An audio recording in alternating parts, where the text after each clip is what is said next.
Guys, आज का जो हमारा टॉपिक है वो है स्नेन कर्म द्वितीय खंड। तो अब पाद अभियंग।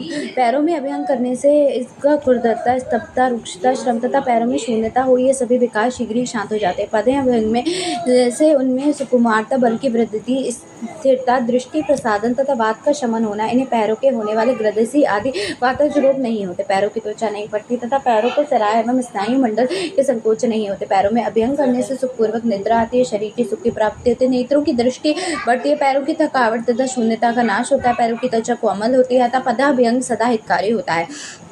अभियंग का प्रयोग विशेष रूप से सिरकाना एवं पैरों पर करना चाहिए। पैरों के पत्ते में विस्तृण रूप से 2 सिराएं होती हैं जो बहुत रूपों में नेत्र के अंदर पहुंच जा रहती हैं। इन सिराओं द्वारा पैरों में किए गए अभियंग, उद्वर्तन, लेपन आदि आंखों तक पहुंच जाते हैं। ये सिराएं मल, उष्णता, संघर्षण या रगड़ पीड़न आदि से दूषित होकर आंखों के दूषित भी करती है। इसीलिए नेत्र की दृष्टि से हित के लिए पैरों में सदैव पाद धारण, अभियंग या प्रक्षालन करना चाहिए। इसके बाद है पादावघात। पैरों में तेल आदि से स्निग्ध कर शरीर का युक्तिपूर्वक मर्दन या पीड़न करना पादावघात कहलाता है। पादाघात का वर्णन आचार्य वाग्भट ने हेमंत ऋतुचर्या के अंतर्गत किया है। आचार्य सुश्रुत ने व्यायाम द्वारा स्वेद आने के उपरांत और द्वारा उन्मर्द अर्थात पादावघात का निर्देश किया। डलर ने इसका अर्थ पैरों द्वारा अच्छी प्रकार से मर्दन करना बताया है। पादाघात करने वाले परिचारक के पैर स्वच्छ, स्निग्ध, मृदु, एड़ियां फटी हुई ना हो और परिचारक नाती स्थूल और नाती कृश हो। पादाघात रोगी को भूमि पर चटाई पर बिछाकर अधोमुख होकर के शयन कराना चाहिए। तत्पश्चात संपूर्ण शरीर का अभियंग कर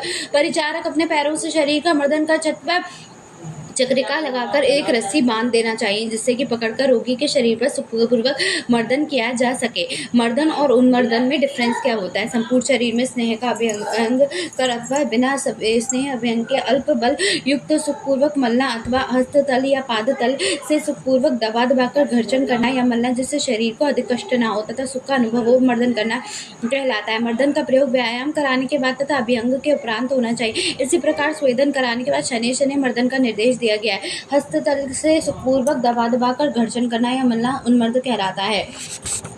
व्यायाम करने के बाद संपूर्ण शरीर का इस प्रकार मले अथवा मर्दन करें जिससे शरीर में किसी प्रकार का कष्ट न होकर सुख की प्राप्ति हो। सामान्य रूप से मर्दन का प्रयोग वात व्याधियों की चिकित्सा हेतु किया जाता है। श्रोत आदि में वात का प्रयोग होने पर स्नेहन, अभियंग, उपनाह मर्दन तथा आलेप आदि वातनाशक क्रमों का प्रयोग किया जाता है। इसी प्रकार स्नायु संधि तथा अस्थिगत वात प्रकोप में उन्मर्दन का उल्लेख किया है। मर्दन क्रिया में शरीर का घर्षण अनुलोमन गति से करते हैं, जबकि उन्मर्दन में शरीर का घर्षण प्रतिलोम गति से किया जाता है। केवल वात और कफ प्रकृति के पुरुषों में उन्मर्दन प्रशस्त होता है। मर्दन और उन्मर्दन से लाभ शरीर अवयव पुष्ट एवं स्वस्थ होते हैं। रक्त परिसंचरण की प्रक्रिया तीव्र होती है, जिसके फलस्वरूप एंजाइम, हार्मोन्स एवं लिम्फ का परिसंचरण भी तीव्र होता है।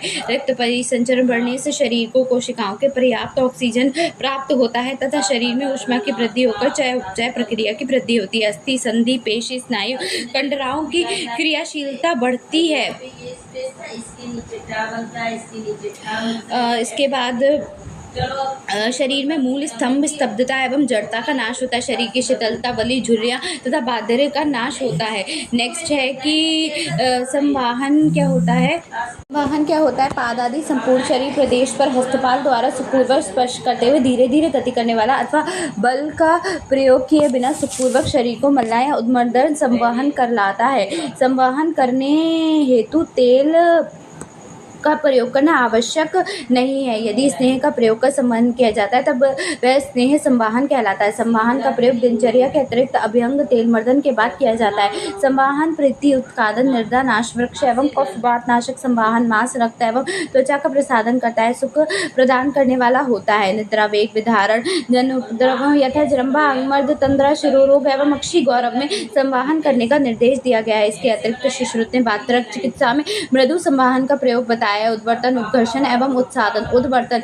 आचार्य वाग्भट ने उद्वर्तन का प्रयोग दिनचर्या के अंतर्गत किया है। विशेष रूप से वसंत ऋतु में इसका प्रयोग किया जाता है। त्वचा के लिए हितकर वात कफनाशक द्रव्यों का कल्क बनाकर शरीर पर सुखपूर्वक मर्दन करना उद्वर्तन कहलाता है। उद्वर्तन वात का शमन करता है, कफ एवं मेद को शिथिल कर उनकी द्रवता को बढ़ाता है अर्थात विलायन करता है, शरीर के अंगों को स्थिर बनाता है तथा त्वचा का प्रसादन करने में श्रेष्ठ माना जाता है। व्यायाम करने के बाद पैरों का उद्वर्तन करने का निर्देश दिया गया है। इसका प्रयोग मेद रोग से पीड़ित अथवा मेदुर पुरुष के रूक्षण हेतु किया जाता है। उद्वर्तन, भेद उद्वर्तन 2 प्रकार का बताया गया है। स्निग्ध और रूक्ष स्निग्ध का प्रयोग वात रोगों, रुक्षता एवं कृश पुरुषों में किया जाता है। रुक्ष का प्रयोग कफ विकारों में, मेद विकारों में तथा स्थौल्य से पीड़ित व्यक्तियों में किया जाता है। आचार्य चरक ने परिमार्जन का वर्णन करते हुए जिस चक्रवर्ती ने उद्वर्तन माना है, परिमार्जन से शरीर की दुर्गंधता, गुरुता, तंद्रा, कंडू, त्वागता, मल एवं भोजन में अरुचि नष्ट हो जाती है। श्वेत के कारण होने वाली दुर्गंध एवं विभत्सता का नाश होता है। उद्वर्तन विधि: सर्वप्रथम रोगी एवं रोग के अनुसार उपयुक्त औषधियों का सूक्ष्म चूर्ण बनाकर रख लें। तत्पश्चात रोगी को द्रोणी पर शयन कराकर सर्वप्रथम उसके पैर पर अल्प मात्रा में औषधीय चूर्ण को लोमों में विपरीत दिशा में रख लें। तत्पश्चात संपूर्ण शरीर पर चूर्ण द्वारा घर्षण एवं मर्दन करें। उद्वर्तन हेतु प्रयुक्त चूर्ण को थोड़ा सा गर्म करके प्रयोग करना चाहिए। उद्वर्तन प्रक्रिया में रक्त प्रवाह को ऊर्ध्व दिशा में हृदय की ओर ले जाने का प्रयास किया जाता है। उद्वर्तन समाप्त हो जाने पर रोगी के शरीर पर लगे हुए चूर्ण को वस्त्र के साफ करें। तत्पश्चात 2 घंटे बाद रोगी को कोष्ठ जल से स्नान कराएं। उद्वर्तन एवं उत्कर्षण में प्रयुक्त चूर्ण: रसन आदि चूर्ण, कोलकुल्था आदि चूर्ण, त्रिफला चूर्ण, नागकेसर, हरितकी, शीशिर, चंदन, लोद्र एवं त्रियंगु का चूर्ण। उद्घर्षण: रूक्ष द्रव्यों द्वारा फेनक और इष्टिका आदि के चूर्ण आदि शरीर पर बलपूर्वक घर्षण करना चाहिए। उद्वर्तन कहलाता है। इससे शरीर के प्रतिलोम दिशा में हाथों की गति कराकर घर्षण करना चाहिए। उद्घर्षण से कंडू, गोष्ठ एवं वात का नाश हो जाता है। फेनक के उद्घर्षण करने से वह उरु प्रदेश अर्थात जंघा के ऊर्ध्व एवं अधभाग का शीघ्रता से संवहन करता है, स्थिरता एवं लघुता से लाता है। यह कंडू, कोष्ठ, वात रोग, शरीर में जकड़ता और स्वेदा आदि मलजन्य रोगों को नष्ट करता है। इष्टिका चूर्ण से उद्घर्षण करने से त्वगत अग्नि की वृद्धि तथा सिरामुखों का विवेचन या फैलाव होता है तथा कंडू, कोष्ठ का नाश हो जाता है। It is a powerful deoxygenating treatment of the lymphatic and circulatory system, helps in the stimulation of the blood flow, reviving the body, improving the skin texture and the complexion, improving flexibility, effective for all the skin condition, losing weight, remove obstructions in the circulatory channels. उत्साधन: स्निग्ध कल्क का शरीर पर लेपन करना उत्साधन कहलाता है। उद्घर्षण या उत्साधन से त्वचा स्थित शिराओं में सिरामुख का विबंध होता है तथा त्वकगत अग्नि उत्तेजित होकर तीव्र हो जाती है। कुछ आचार्यों के अनुसार उद्घर्षण से त्वचा में स्थित शिराओं के सिरामुख का विवर्धन या फैलाव होता है तथा उत्साधन से त्वकगत अग्नि उत्तेजित होकर तीव्र होती है। उत्साधन से स्त्रियों का शरीर विशेष रूप से कांतिमान होता है। उत्साधन प्रहर्ष, सौभाग्य, शुद्ध प्रभा तथा लघुता आदि गुणों से युक्त होता है। उत्साधन की विधि: उत्साधन हेतु स्निग्ध द्रव्यों को एकत्र करके उसका सूक्ष्म एवं सुलक्षण कल्प बनाकर एक पात्र में रख ले। तत्पश्चात रोगी को द्रोणी पर शयन कराकर उसके संपूर्ण शरीर पर अथवा प्रभावित शरीर अंग पर अनुरूपण से कल्क का लेप करें। कुछ समय उपरांत जब कल्क सूखने लग जाए तब आवश्यकता अनुसार तेल की सहायता से अथवा तेल का प्रयोग करे बिना प्रतिलोम गति से सुखपूर्वक मंथन करते हुए कल्क को धीरे धीरे हटाना चाहिए। जब कल्प चूर्ण रूपेण शरीर से साफ हो जाए तब किसी स्वच्छ वस्त्र से अथवा गीले तौलिया से संपूर्ण शरीर को साफ कर लेना चाहिए। तत्पश्चात 2 घंटे बाद रोगी को सुकृष्ण जल से स्नान करना चाहिए। तेल वर्णन: ऊर्ध्व जत्रुगत विशेषता: शिरोरोग से शिरो प्रदेश पर तेल अभिअंग धारण करना, स्वेदन आदि के द्वारा तर्पण करना मूर्धव तेल कहलाता है। मूर्धव तेल के भेद: मूर्धव तेल के 4 भेद बताए गए हैं। कौन कौन से बताए गए हैं?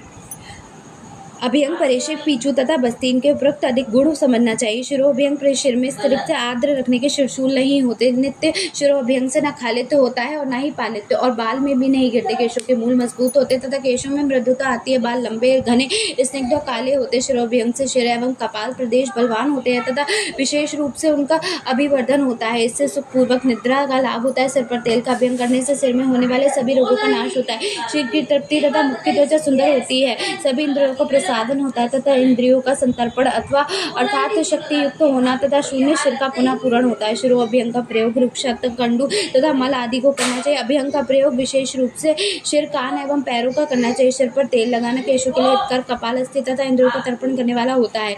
मधु, यष्टि, शीर्वद, सरल, देवदारू तथा लघु पंचमूल के समभाग में लेकर इनके क्वाथ एवं कल्क का निर्माण कर चक्र तेल को सिद्ध करके एवं शीतल करके सदैव सिर का अभियंग करना चाहिए। सिर पिच्चू, सिर प्रदेश का पिच्चू तर्पण करने के लिए कर्पास खंड अथवा मृदु वस्त्र खंड को तेलकात अथवा घृताक्त करके शिरस्थ ब्राह्म रंध्र पर धारण करना चाहिए। तत्पश्चात थोड़ी थोड़ी देर बाद उस पर कोट तेल अथवा घृत डालते रहना चाहिए। शिरो पिच्चू का प्रयोग केशतात, सिर की त्वक स्फुटन एवं धूपन तथा नेत्र स्तब्धता को करना चाहिए। शरीर परिषेक अथवा शिरोधारा, शुद्ध तेल आदि स्नेह अथवा औषध सिद्ध स्नेह क्षीरपात आदि द्रव्य को शिर प्रदेश अथवा कपाल प्रदेश पर विशिष्ट प्रकार से धारा के रूप में गिराकर अभिषेक करना चाहिए, शिरोधारा कहलाता है। इसी प्रकार शरीर के ऊपर औषधि द्रव्य से सिद्ध स्वरसपात स्नेह क्षीर अथवा बिना सिद्ध किए द्रव को शीत अथवा कोष्ठ करके धारा के रूप में गिराना धारा कर्म कहलाता है। इसका प्रयोग आवश्यकता अनुसार शरीर के किसी अंग विशेष पर अथवा सर्वांग शरीर पर किया जाता है। विविध प्रकार के अंगों पर प्रयोग करने के कारण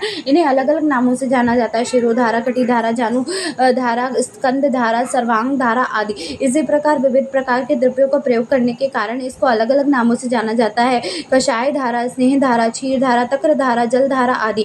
योग्य रोग और रोगी शिरशूल, सूर्यवात, अनंतवात, उन्माद, अपस्मार, कर्ण रोग, स्मृति द्वारा, पालित, खालित, कपाल वात रोग, दृष्टि मांद आदि। अरुष्का, सिर में सुई चुभने वाली वेदना, दाह, पाक तथा व्रण में परिषेक करना। अयोग्य रोग, रोगी, नवीन ज्वर, प्रतिशय, छत्री, कर्ण मूल शोथ, शिर चोट, शिरो अभिघात, अभिष्यंत, मूर्छा, न्यास आदि। शिरोधारा पात्र, शिरोधारा हेतु घट के समान विशिष्ट पात्र का प्रयोग किया जाता है, जो स्वर्ण, ताम्र आदि उत्तम लोह से अथवा काष्ठ या मिट्टी से निर्मित होता है। इस पात्र में 2 प्रस्थ द्रव भरने की क्षमता होनी चाहिए। इस पात्र के निचले भाग में मध्य में कनिष्ठा उंगली के समान मोटी छिद्र होनी चाहिए। इस छिद्र के ऊपर एक दूसरा वृत्ताकार एवं छिद्रयुक्त पात्र इस प्रकार रखे जिस प्रकार छिद्र एवं पात्र का मध्य छिद्र दोनों आमने सामने हो रहे। यह वृत्ताकार पात्र के छिद्र में वस्त्र अथवा रुई की बर्ती लगाकर धारा पात्र के मध्य छिद्र से निकाले। ऐसा करने से बर्ती में लगाई गई ग्रंथि के कारण मध्य छिद्र बंद नहीं होता तथा धारा हेतु द्रव सतत रूप से निकलता है। धारा पात्र को इस प्रकार लटकाएं जिससे बर्ती की ऊंचाई सिर के 4 अंगुल ऊपर होनी चाहिए। शिरोधारा विधि।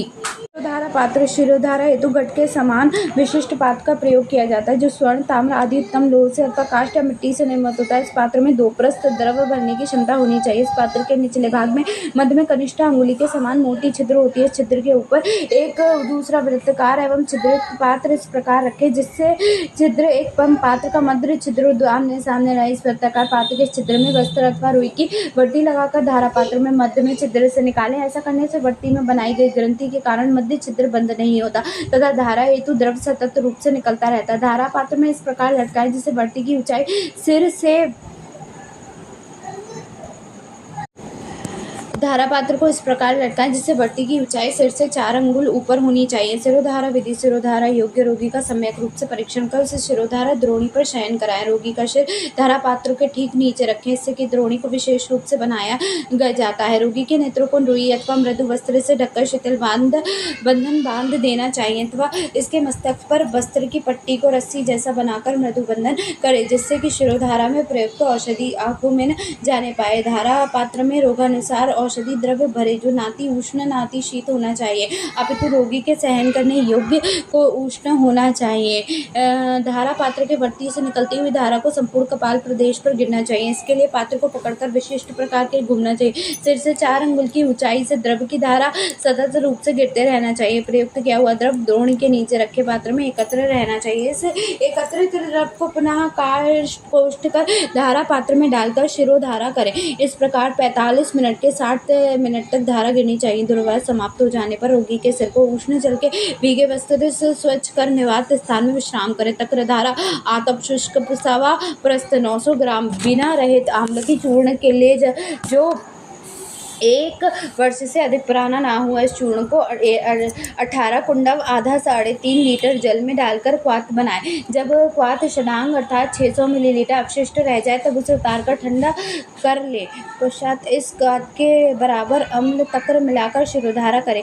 प्रयोग है केशों का श्वेत होना, कम होना, श्लेष का नाश होना, शिरोस्त का नाश करना, शिरोस्त दोनों को तनु कर शिरशूल तथा अन्य विकारों का नष्ट होना, ओछय दूर रखना, हस्त एवं पात का फटना बंद होना, मूत्र दोष का नाश होना, संधियों की शिथिलता नष्ट होना, हृदय रोगों को नष्ट करता है, अरुचि एवं जठराग्नि की मंदता का नाश होना, शिर, कर्ण एवं नेत्र सभी रोगों का शमन करता है, सोरायसिस रोग को नष्ट करता है। शिरोधारा औषध द्रव्यों से सिद्ध दूध से शिरोधारा करना शिरोधारा कहलाता है। पित्तज व्याधियों में पित्तज प्रकृति के पुरुषों में इसका प्रयोग किया जाता है। शिरोधारा हेतु 200 ग्राम बलामूल, शतावरी, अश्वगंधा, दशमूल में कोई एक द्रव्य अथवा अन्य पित्त शामक द्रव्यों का यवकूट चूर्ण लेकर उसे 2 लीटर जल तक 2 लीटर दूध में डालकर पाक करें। पकते पकते जब क्षीर अवशेष रह जाए तब उसे उतार ले।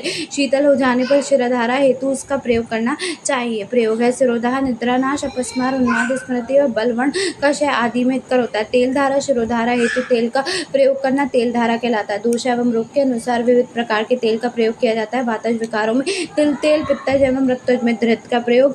कफज विकारों में तिल तेल, पित्त एवं रक्त के साथ वात का अनुबंध होने पर संभाग तेल एवं घृत का प्रयोग। कफ संशयित वात की अवस्था में 1 भाग तेल एवं आधा भाग घृत मिलाकर प्रयोग करें। प्रयोग है ऊर्ध्व जतुगत विकारों को नष्ट करना चाहिए, इंद्रियों को बल प्रदान करना चाहिए, त्वचा को मृदु करता है तथा वर्ण का प्रसादन करता है, अरुचि नाशक तथा धातुओं का पोषण करता है, वाक शुद्धि तथा स्वर में मधुरता लाता है एवं मन को स्थिर करता है। अगला टॉपिक है हमारा सिरोबस्ती। सिरोबस्ती योग्य रोग रोगी देखो सिरोसुक्ति, अतिरिक्त रात्रि जागरण, आशाशोष, मुक्षोष, तिमिर तथा दारुण शिरोरोग में शिरोबस्ती का प्रयोग करना चाहिए। शिरोबस्ती प्रयोग का सुश्रुत सायंकाल में रोग अनुसार भोजन कराकर वह सायंकाल तथा रात्रि काल में दिन सायंकाल बिना भोजन के लिए पुरुष को शिरोबस्ती कराना उत्तम होता है। शिरोबस्ती विधि सिर में उत्तम होने वाली शिरोभिघात प्रबल रोगों के नाश हेतु सिर में तले तेल लगाने के से जो गुण होते हैं उन्हीं गुणों से बस्ती करनी चाहिए। सिरोबस्ती हेतु सर्वप्रथम आदि कर्मों से शरीर के शुद्ध करके सायंकाल में रोग अनुसार भोजन कराकर आसन पर सीधा बैठाकर उसके सिर पर चर्म के निर्मित बस्ती कोष को दृढ़ पूर्वक बांध दे। तत्व व्याधि अनुसार औषधियों में सिद्ध स्नेह को बस्ती कोष को भरकर धारण कराएं। सम्यक मर्दन करके कोमल किए हुए चमड़े के 2 मुखों वाली सिर के प्रमाण 12 अंगुल विस्तार की तथा पहनने पर कानों तक पहुंच सके ऐसी शिरोबस्ती पुट का निर्माण करें। वमन आदि से शुद्ध रोगी का अभ्यंग स्नेह कराकर सायंकाल अथवा रात्रि में जानू के बराबर ऊंचे कोमल आसन पर बिठा दे। फिर सद्य सुखांबू से मुद्रित मांसपेशी को एक वस्त्र पट पर दोनों ओर लेप करके उसे सिर पर के शांत तक 2 अंगुल तक लपेट देना चाहिए। इसके ऊपर बस्ती लगाकर उसे कानों तक फैलाकर मूल भाग में वस्त्र से बनी रस्सी से कसकर बांध दे तथा पुनः बस्ती के बाहर भी मांसपेशी उड़द का गीला आटा लेप करें जिससे उसमें प्रयुक्त द्रव का स्राव न होने पाए। फिर रोगानुसार दोष दूष आदि का विचार करके उपरोक्त औषधियों से सिद्ध सुकुशल स्नेह को बस्ती में पर इतना डाले कि वह स्नेह केश भूमि से एक अंकुर ऊपर तक भर जाए। शिरोबस्ती धारण काल शिरोबस्ती तक धारण करे तब तक कि कर्ण, मुख एवं नासिका से स्राव न होने लगे अथवा वेदना की शांति न हो। अतः योग 10,000 मात्रा काल तक स्नेह धारण करना चाहिए। पित्तज एवं रक्तज रोगों में 8,000 मात्रा काल तक स्नेह धारण करना चाहिए। कफर रोग में 6,000 मात्रा तक स्नेह धारण करना चाहिए। स्वस्थ अवस्था में 1,000 मात्रा तक स्नेह धारण करना चाहिए। शिरोगत वात में शिरोबस्ती धारण मात्रा 1,000 तक करना चाहिए। इसके बाद है इसके पश्चात कर्म क्या है, उपरोक्त मात्रा का धारण करने के बाद शिरोबस्ती को चारों तरफ से एक साथ बिठाकर उठाकर निकाल दे। तत्पश्चात सिर, स्कंद, गला, पीठ तथा ललाट प्रदेश का धीरे धीरे मर्दन करें। रोगी को उष्ण जल से स्नान कराकर उचित भोजन चाहिए। तत्पश्चात स्नेह विधि से निर्दिष्ट अन्य आचार्यों का विधि पूर्वक पालन करना चाहिए। शिरोबस्ती मर्यादा स्नेह शिरोबस्ती का सेवन 3, 5 या 7 दिन तक अथवा अधिक से अधिक 1 सप्ताह तक ही करना चाहिए। मूर्धव तेल के गुण सिर पर तेल लगाने के बालों का गिरना, बालों का सफेद या भूरा होना नष्ट होना, सिर की त्वचा का फटना तथा वातजन्य रोग नष्ट हो जाते हैं। इंद्रियों की निर्मलता एवं स्वर हनु और सिर में बल आता है। शिरोबस्ती से अनेक सिरोगत दुर्जय रोग, वातजन्य विकार और शीर्षकंप आदि रोग नष्ट हो जाते हैं। अतः सभी कालों में इसकी योजना करनी चाहिए। तेल धारण क्या होता है? तल धारण, तल धारण शिर तल पर स्नेह आदि धारण करने की प्रक्रिया को तलम या तल धारण कहा जाता है। इसका प्रयोग मानसिक विकारों तथा सिरोरोग में किया जाता है। सर्वांग स्वेदन करते समय सिर को उष्णता से सुरक्षित रखने के लिए भी तलम का प्रयोग किया जाता है। इसे हेतु पित्त शामक औषधियों द्वारा शीतल द्रव्यों को पीसकर शिलक्षण बनाकर सिर पर धारण करते हैं। प्रयोग विधि है सर्वप्रथम आमलकी चूर्ण को जल में भिगोकर रात्रि पर्यंत रख देते हैं। प्रातः काल इस भीगे हुए आमलकी चूर्ण को उससे 2 गुनी मात्रा में तक्र मिलाकर मंद अग्नि पर पाक करते हैं। जब वह कल्क के समान हो जाता है तब उसे उतार कर ठंडा कर लेते हैं। तत्पश्चात जिस पुरुष में तलम का प्रयोग किया जाता है वह सर्वांग अभ्यंग कराकर उसके सिर प्रदेश के लिए ब्रह्मरंध्र स्थान का शीतल आमलकी कल्क से चक्रिकाकार आल बाल पुल का निर्माण करता है। तत् इसमें रोगानुसार अथवा शीत वीर वाले तेल यथा चंदन आदि तेल भरकर उसमें कमल पत्र, मोच पत्र अथवा आयरन पत्र आदि से ढककर चारों तरफ से ढक देता है। पत्र बांधने के लिए चक्रिका के स्थान पर पत्र को थोड़ा सा काट देना चाहिए जिससे आवश्यक पड़ने पर अथवा प्रयुक्त तेल के उष्ण हो जाने पर पुनः तेल डाला जा सकता है। तलम का धारण 30 से 45 मिनट तक किया जाता है। Mode of action of thalam, benefits of thalam are multiple folds and are also connected in one or other manner with the pitta vikar in the body, pitta dosh in the intestinal related into the alimentary canal, particularly the liver, stomach and the intestine. The excessive of the pit development in the function of the heat accumulation of the body, and this result into the ailment of the different type. Pacifying the pit through the thalam cancels ill effect and hence relief in the delivery. Thalam is specialized. Consider that the head cooling is achieved as a fundamental correction. All other problems that are secondary to it are autonomically cured. The coolness in the head, the person find the rejuvenation and the bounciness that was lost because of the pitta dosh help in the nourishment of the brain cells to prevent the brain cell damage, thus reducing the mental problem. Also helpful for patient suffering from the disease of facial paralysis, eyes and other neurological problems. Listed below are some of the advantages of thalam: relax mind, improve memory and concentration power, relieves the migraine, soothes the ear and throat passage, develop a good feeling, relieves sinuses, clear nasal passage, relieves the skin irritation, relieves anxiety, insomnia, mental disorder, relieve throat problem, hypertension, cool the body and improves your vision. Benefit: correct imbalance of pitta dosh, relaxes and calm down the mind, has a soothing effect on the body, stabilize the nervous system, activate the murmur point, relieve stress, tension, heaviness of the head, improve quality of the sleep, improve luster and smoothness of the hair, improve memory, relax, reversion, and nourish the head and the neck region.